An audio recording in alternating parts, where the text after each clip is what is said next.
नमस्कार दोस्तों, back to our channel friends. मैं आपका अपने चैनल स्टॉक्स फॉर लाइफ पे बहुत स्वागत करता हूं। Welcome to STFL family. डे फिल्म बस हो बताया कि शाम को हमारी एक वीडियो आती है स्टॉक फटाफट या फिर न्यूज़ फटाफट, जहां पे वीडियो एक चर्चा ने कौन स्टॉक में क्या न्यूज़ आ रही है और क्या बेस्ट बैंक लेवल इमर्ज हो रहा है। इतना फ्रेंड्स सबके लिए होमवर्क करके लाता हूँ। आपसे रिक्वेस्ट है वीडियो के एंड तक बने रहे, क्योंकि आज के दिन बहुत बड़ी बड़ी अपडेट्स है। बिकॉज बाजार में अच्छी खासी गिरावट हमें देखने को मिल चुकी है। चैनल फर्स्ट टाइम होंगे सब्सक्राइब कर सकते हैं इस तरह क्वालिटी कंटेंट को सबसे पहले एक्सेस करने के लिए। Now without dealing any for time, let's begin. बात की जाए एफल इंडिया के शेयर प्राइस में, आज हमें भारी भरकम गिरावट देखने को मिली और 10% का दोस्तों फॉल इसने बहुत दिनों के बाद विटनेस किया है। तो जी हाँ, सो हमारे लिए ये कोई नई बात नहीं है। बिकॉज एफल में हमने इसके पहले 40% का फॉल देखा था अपने ऑल टाइम हाई से, और वो जो फॉल था 3-4 महीना कंटिन्यू रहा था और उसके बाद सडन हमें एक तेज़ी देखने को मिली थी। तो जी हाँ, सो ये तेज़ी और गिरावट तो मार्केट का पार्ट है। बट अभी के टाइम में जितने भी टेक वाली कंपनी हमें ग्लोबली देखने को मिल रही है, सब में हमें गिरावट देखने को मिल रही है। चाहे आप नेस्डेक की बात की जाए, निफ्टी आईटी की बात की जाए, जितने भी टेक्नोलॉजी वाली कंपनी है, इंडिया मार्ट को भी अगर आप देख लें, उसे मैसिव फॉल हमें देखने को मिल रहा है। तो जी हाँ, अगर ग्लोबल सेल ऑफ हमें देखने को मिलेगा तो कोई कंपनी बचेगी नहीं। बट दोस्तों, जिनके अर्निंग सही होते हैं ना, वो आने वाले कल में ज़रूर रिकवरी करती है। इसके पहले भी गाइस हमने इसमें पैलिंग सेलिंग देखा था और फिर से ये रिकवर होता हुआ देखने को मिल रहा है। तो मेरे हिसाब से गाइस, जिनको लग रहा था कि उनकी मेगा रैली मिस हो चुकी है, तो इधर पे आप चाहें तो आप बाय ऑन डिप्स जो स्ट्रेटेजी लगा सकते हैं। की बात की जाए तो अपने आप में ही एक यूनिक बिजनेस मॉडल है, क्योंकि दोस्तों ऐड वाले बिजनेस आने वाले कल में अच्छा खासा ग्रोथ कर सकते हैं। यूट्यूब से बात की जाए, गूगल से बात की जाए या फिर फेसबुक की बात की जाए, सब दोस्तों अपने ऐड बिजनेस में काफ़ी अच्छा रिजल्ट हमें दिखा रहे हैं। तो जी हाँ, so global tech sale off देखने को मिलेगा, जिसमें भी गिरावट होगी। ऑल दो Q3 के नंबर्स को लेके कोई भी डिक्लेरेशन नहीं है आपके पास है। ऑफकोर्स इसको होल्ड एंड कंटिन्यू करें। आई नो गाइस, बहुत लोग के पास पेन भी हो, क्योंकि बहुत लोग का प्रॉफिट डाउन भी होगा। लेकिन दोस्तों, हमने इधर पे भी एक बहुत बड़ा मेगा फॉल देखा है। मार्केट कभी ऐसे नहीं भागता है, मार्केट हमेशा गिरता है भागता है, ये मार्केट का साइकिल है। बट मार्केट में जो अच्छे स्टॉक्स होते हैं, जिनके अर्निंग्स आने वाले कल में बीट कर सकते हैं अनुमान को या फिर उनके नंबर्स को, तो जी हाँ, उसमें टिके रहे हैं। तो एफल की बात की जाए, फंडामेंटली बहुत ही अच्छी कंपनी है, टेक्निकली वीक है। तो यहाँ से गैस हर 50 पॉइंट के फॉल पे इसमें आप निवेश करने का प्लान कर सकते हैं। पाइपिंग सेक्टर को लेकर एक थोड़ी सी नेगेटिव न्यूज़ हमें निकल के आ रही है, जिसका इंपैक्ट हमें प्रिंस पाइप में भी देखने को मिल सकता है। जी हाँ, अपोलो पाइप्स की बात की जाए तो आज उनके हमें नंबर्स आए, किसके Q3 के नंबर्स। ऑफकोर्स गैस कोई भी पीयर अपने नंबर्स को पोस्ट करता है, तो प्रिंस पाइप की बात की जाए, एस्टल की बात की जाए, सब में हमें एक गिरावट देखने को मिली। तो एस्टल की बात की जाए तो अचानक से गैस आज 9-10% टूटा। तो क्यों? अपोलो पाइप्स के नंबर्स की बात की जाए तो ऐसा कोई सरप्राइजिंग नहीं है। इवन दोस्तों, मुझे थोड़ा सा निराशाजनक वाला फीलिंग आया, क्योंकि पाइपिंग सेक्टर से मुझे उम्मीद था कि इस क्वार्टर में थोड़े से अच्छे नंबर्स आ सकते हैं। बट वही जो इन्फ्लेशन की वजह से गाइस इनके मार्जिन प्रेशर देखने को मिल रहा है, और यही रीज़न है गाइस कि पाइप एंड पीवीसी में अगर गिरावट होगी तो आपको पैनिक नहीं करना है, लेकिन फर्दर आपको थोड़ी सी जो इंक्वायरी है ज़रूर करते रहनी है। अभी के टाइम अगर आप देखें तो प्रिंस पाइप का जो मार्केट कैप है कितना है, 7,000 करोड़ के आसपास। तो अगर आप सोचते हैं कंपनी के संग ग्रो करेंगे, कंपनी के संग बुरा होंगे, तो जी हाँ, अगर आप शॉर्ट टर्म वॉलेटिलिटी से पेन होकर भाग जाएंगे, मार्केट में ट्रस्ट मनी का इसका ही बड़ा पैसा नहीं बना पाएंगे। इसके पहले पॉलीकैप की बात की जाए, 40% अपने ऑल टाइम हाई से डाउन था, क्योंकि मार्केट में एक अच्छी खासी गिरावट देखने को मिली थी। अभी के टाइम में वो 35-40 करोड़ के आसपास की मार्केट कैप बन चुकी है। तो बिजनेस पर ध्यान रखिए, बिजनेस इनके आने वाले कल में लॉन्ग टर्म में फल फूल सकते हैं। ऑल दो Q3 के नंबर्स में जो आगाज़ हमें देखने को मिला, तो पाइप पीवीसी में अगर प्रेशर होता है तो जी हाँ, इसमें और भी गिरावट संभव है। बट मेरे हिसाब से पैनिक होकर बेचिएगा मत। इसके पहले भी राइस एंड फॉल का केस हमें देखने को मिला था। ऑल दो ASM के स्टेज 1 में है, तो आने वाले मंथ में ये कंप्लीटली आउट हो सकती है। तो अच्छी खबर तो नहीं है, क्योंकि पाइप पीवीसी का जो नंबर्स है वो अगर थोड़ा सा डेंट खाता है, इसमें भी गिरावट देखने की उम्मीद है। बट भाग के बेचिएगा मत, क्योंकि कंपनी फंडामेंटली अच्छी है। लॉन्ग टर्म तक इस पैनिक में अगर आप निवेश करते हैं, बने रहते हैं हौसले से, तो ही गाइस पैसे बनते हैं। बिकॉज मार्केट एक दिन का गेम नहीं है। बात की जाए इंडिया मार्ट इंटरमैश के Q3 के नंबर्स हमें देखने को मिले। नंबर्स की बात की जाए तो एज सच कोई सरप्राइजिंग नहीं है, लेकिन यस, मैं बोलूँगा उतने भी खराब नहीं है। अगर आप रेवेन्यू फ्रंट पे देखें तो ईयरली बेसिस पे 198 करोड़ का जो रेवेन्यू है, 210 करोड़ के आसपास हमें देखने को मिल रहा है। क्वार्टरली बेसिस पे ऑल दो डाउन हमें देखने को मिल रहा है। इनके EPS अगर आप चेक करें तो जी हाँ, 80 करोड़ का जो प्रॉफिट अभी के टाइम में 70 करोड़ के आसपास निकल के आ चुका है। 82 करोड़ का जो प्रॉफिट है उसमें भी हमें डाउन देखने को मिल रहा है। तो जी हाँ, ईयरली बेसिस की बात की जाए, क्वार्टरली बेसिस की बात की जाए, दोनों फ्रंट में गाइस इसने थोड़ा सा नम रिजल्ट पेश किया। बट दोस्तों, अगर आप कोई फिनटेक बिजनेस से कंपेयर करें, बहुत ऐसे आपने देखा कि फिनटेक बिजनेस जितने भी हमें देखने को मिले हैं, जो IPO के माध्यम से लिस्टिंग होते हुए देखने को मिली है, उनके अंदर अर्निंग नहीं है। और ध्यान रखिएगा, इस इंडिया मार्ट इंटरमैश में अर्निंग है, और यही रीज़न है इंडिया मार्ट इंटरमैश से जोमेटो का या फिर किसी भी और कंपनी का आप कंपेरिजन ना करें। तो बैड क्वार्टर दोस्तों कोई भी नंबर्स को पेश नहीं करता। इसके पहले भी गाइस इसमें एक पैनिक सेलिंग हमें देखने को मिली थी और उसके बाद फिर से ये 6600 का बॉटम लगाने के बाद 9500 के आसपास भी गया था। बट अभी के टाइम में ये फिबोनाची पैटर्न का 38% का जो बॉटम है उसको तोड़ दिया है और इसमें गाइस आज भी हमें एक मेगा फॉल देखने को मिल चुका है। मार्केट में अगर ग्लोबल से देखने को मिलेगा कोई इंटायर इंडस्ट्री में, तो जी हाँ दोस्तों उसमें अर्निंग बहुत मैटर करती है। 70-80 करोड़ के आसपास जो कंपनी प्रॉफिट कमाती है और जिनकी ईपीएस कंटिन्यूसली बेसिस बढ़े हैं वो कंपनी मुझे अच्छी लगती है। और अगर आप मार्केट कैप देखें तो 26-27 करोड़ से अभी के टाइम में 17,000 करोड़ के आसपास हो चुकी है। जो प्राइस ट्रेंडिंग 85 के आसपास था अभी के टाइम में 57 के आसपास देखने को मिल रही है। तो जी हाँ प्राइस फॉल हो रहा है तो प्राइस ट्रेंडिंग भी उसी हिसाब से इनलाइन हमें देखने को मिल रहा है। तो मैं एक ही बात बोलूँगा कि नंबर्स मोर और लेस हमें फ्लैट ही देखने को मिल रहे हैं। ऐसा कोई बहुत बड़ी खराब न्यूज़ नहीं है, बिकॉज अगर आप दूसरे टेक्नोलॉजी वाले बिजनेस से कंपेयर करें तो उस हिसाब से गाइस इनके नंबर्स इन लाइन तो नहीं बोलूँगा, बट यस उतने निराशाजनक नहीं है। तो मैं इधर पे कंटिन्यू करने वाला हूँ बिकॉज कंपनी कोई खराब नहीं है, डेट फ्री कंपनी है। 27-6% के आसपास जो होल्डिंग है एफआईएस की हमें देखने को मिलती है। तो जी हाँ सो मैं इधर पे कंटिन्यू करने वाला हूँ बिकॉज इसके पहले भी हमने गिरावट देखा था और रिकवरी है। तो मिड कैप और स्मॉल कैप में यही होता है, गिरता है तो बहुत तेज़ी से गिरता है, बट उसके बाद 2-3 साल जिनका हॉरिजन होता है वो गए सबके पैसे डबल भी करता है, ट्रिपल भी करता है। तो मेरे हिसाब से प्राइस काफ़ी महंगा है। तो आने वाले कल में एक स्प्लिट जो अनुमान है जैसे कि हमने एप्पल में देखा वो देखने को मिल सकता है। कंपनी अच्छी है तो मैं तो कैसे इधर पे होल्ड करने वाला हूँ। आप क्या करने वाले हैं कमेंट बॉक्स में ज़रूर ड्रॉप करिएगा।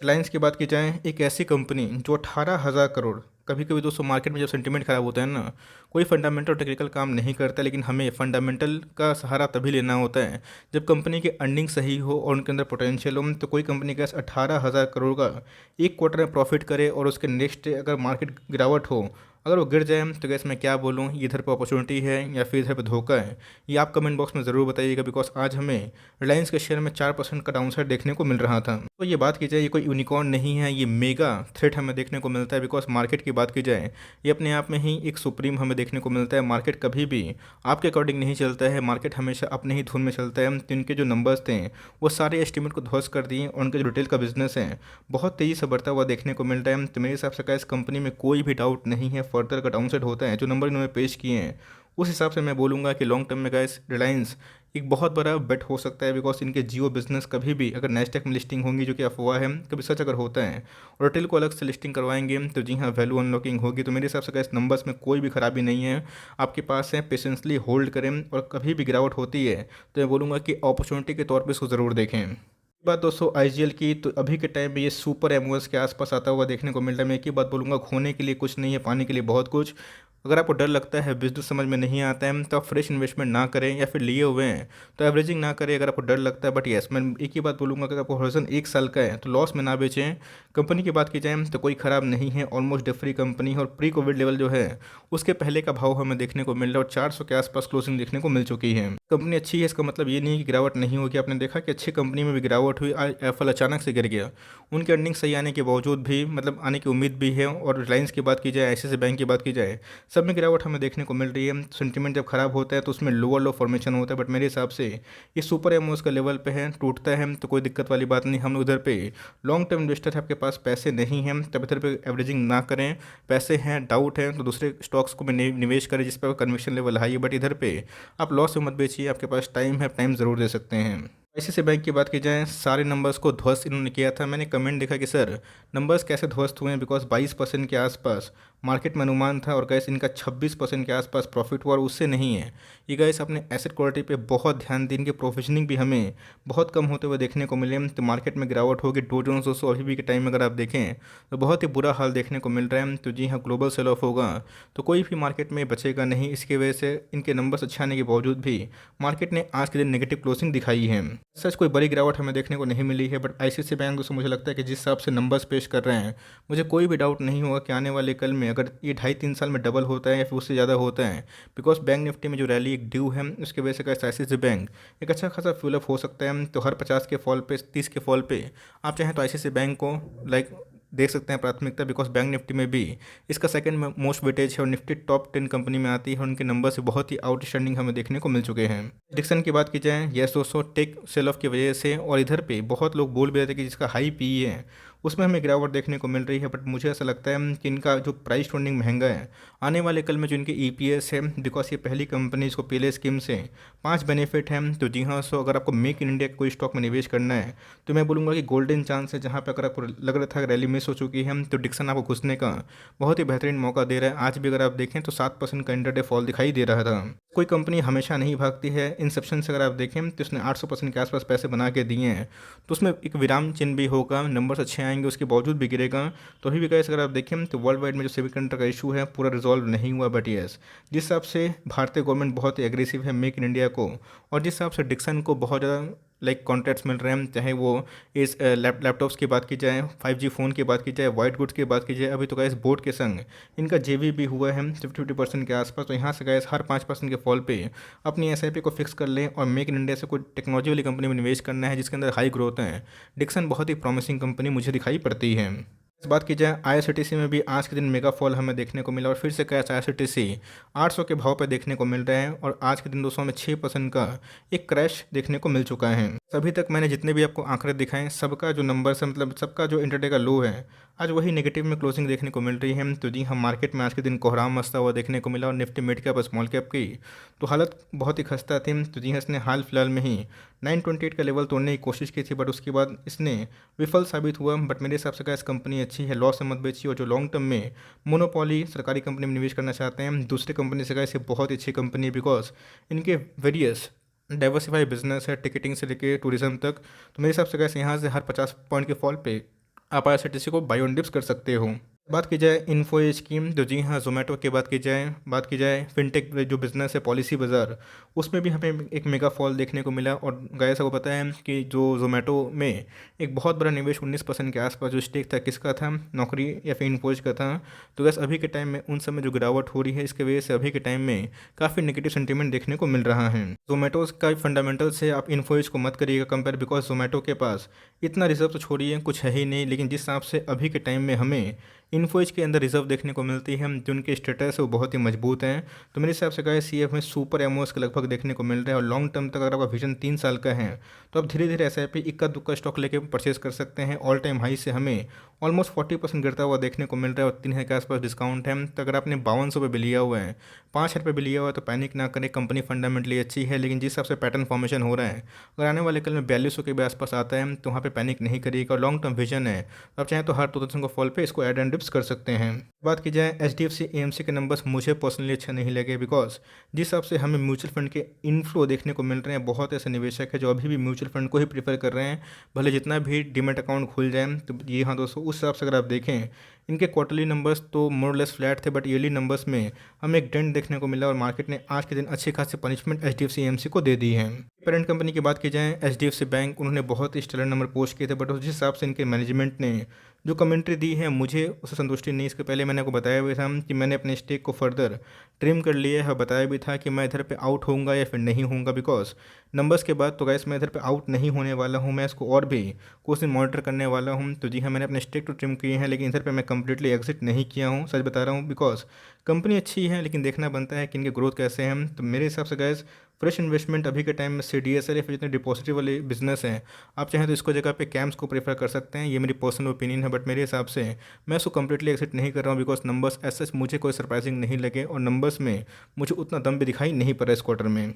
सेम अगर आप देखें तो जिस हिसाब से जोमेटो की लिस्टिंग हमें देखने को मिली थी और जो हाई मार्केट में मचाया गया था, तो क्या जोमेटो में अर्निंग से पहले ही रैली हमें देखने को मिली थी। और यही रीज़न है कि जोमेटो में जो टेक सेल ऑफ हमें देखने को मिल रहा है। जी हाँ दोस्तों, ये भी एक ऑनलाइन कारोबार में काम करता हुआ देखने को मिलता है और जिसके वजह से इसको भी नहीं बख्शा गया और आज के दिन हमें 20% के आसपास गिरावट, बहुत बड़ी गिरावट देखने को मिल चुकी है। ये बात बोलूँगा, अगर आपको जोमेटो में निवेश करना है तो भाई इसके जगह पे जो इंडिया मार्ट का शेयर हो गया या फिर इसका जो पेरेंट कंपनी मैं बोल रहा हूँ दोस्तों, माफ़ करिएगा, इसका जो बड़ा इन्वेस्टर है इन्फोएज, उसमें आप निवेश करने का प्लान कर सकते हो, बिकॉज वो एक अच्छी कंपनी है। जोमेटो का मैंने कभी ऐसा कवर नहीं किया और मुझे इनके फंडामेंटल्स, पेटीएम के फंडामेंटल्स ऐसा कुछ समझ में नहीं आते, बिकॉज ये सब अभी तक प्रॉफिट नहीं कमा रही और मार्केट में पहले से ही इसमें एक ऑप्टिमिज्म है, जो इसी की वजह से गैस मार्केट में इसमें पनिशमेंट देखने को मिल चुका है। इस बात की जाए आज के दिन ग्रीन पैनल के नंबर्स आए और मुझे लगा दोस्तों कि ग्रीन पैनल्स का नंबर भी वैसे ही कॉन्सोलेशन वाला फेज़ आएगा, बट दोस्तों ईयरली बेसिस पे इनके जो ईपीएस है ऑलमोस्ट दोगुने हमें देखने को मिल रहे हैं। मुझे लगता है ग्रीन पैनल ने बहुत ही शानदार नंबर पोस्ट किए और आज हमें 5.5% के आसपास गिरावट देखने को मिल चुकी है। बस अच्छा होने के बावजूद भी गाइस इसमें एक अच्छी खासी फॉल देखने को मिल रही है, बट मेरे हिसाब से आप पैनिक ना करें। कंपनी के नंबर्स ने अच्छा खासा परफॉर्मेंस दिखाया है। इस क्वार्टर की बात की जाए तो एफआईएस और डीआईएस ने दोनों अपने होल्डिंग्स को बढ़ा दी हैं। लेट्स से कि मार्केट्स को लेकर क्या रेट करता है, बट मेरे हिसाब से इस कंपनी को हमने बहुत ही पहले पकड़ा था। मैं इसको होल्डिंग कंटिन्यू करने वाला हूँ। कभी भी ये चार्ट्स को नीचे डिप देता है तो मैं फिर से गाइस फर्दर अपने स्टेक को बढ़ाने की कोशिश कर सकता हूँ। So for timing that's the end of the video. I hope मेरा एफर्ट आपको अच्छा लगा। वीडियो अच्छी लगी तो एक लाइक कर दिएगा। चैनल फर्स्ट टाइम होंगे तो याद से सब्सक्राइब करना ना भूलिएगा। फर्दर कोई डाउट है उसको ड्रॉप कर सकते हैं। कुछ रिव्यू चाहिए उसका नाम भी ड्रॉप करना भूलिएगा। I would love to make a video on your demand. Guys मिलते हैं जल्दी ही, तब तक के लिए bye. Thanks for listening friends. God bless you all.